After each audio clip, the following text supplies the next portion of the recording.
ভাই কালকে কোনটা পরবো বলতো? এটা না এটা? ব্ল্যাকটা বেশি সুন্দর লাগবে। বাট কেন? কালকে কোথায় যাবি তুই? কোথায় যাচ্ছিস মানে? কালকে বসন্ত উৎসবে তো আমাদের দুজনেরই যাওয়ার কথা। কোথায় যাচ্ছিস মানে এটা কি? সেটা কালকে মেরে পাছা ভেঙে দেবো। মাথা গরম করাস না আমার।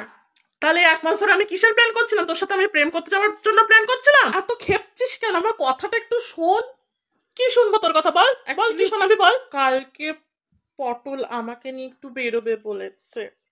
ও হরি, আমি কাকে ধরি গো? এই তুই একটু বিষ খা না রে, একটু মর না, বল মর। তাহলে তো আমার প্রেশারটা একটু কমে। এখন থেকে যদি না করি তাহলে এটা বেশি দিন টিকবে? বল, আগের গুলো যেমন ছেড়ে গেছে এটাও ওরকম হয়ে যাবে। শোন, তুই আমার বুঝিস না কেন রে? এতগুলো যখন টেকেনি তখন তোর এটাও টিকবে না। আমি তোকে অভিশাপ দিলাম, তুই যা। তোকে আমি 1 মাস ধরে বলছি, তুই আমার মানে এত হেঁ যাবো দিয়ে এখন এসে তুমি আমাকে বলছো যে আমার তো পটলের সাথে ডেট আছে, আমি যেতে পারবো না। তোর তোর মাজা আমি ভেঙে দেবো। আমার মাথা তুই গরম করাস না। তুই ফোন রাখ, আমি তোকে অভিশাপ দিলাম, তোর এটাও যাবে। আর ওই পটলের আমি বীজ যদি না বের করতে পারিস আমার নাম পাল্টে তুই নাম রাখবি। ফোন রাখ।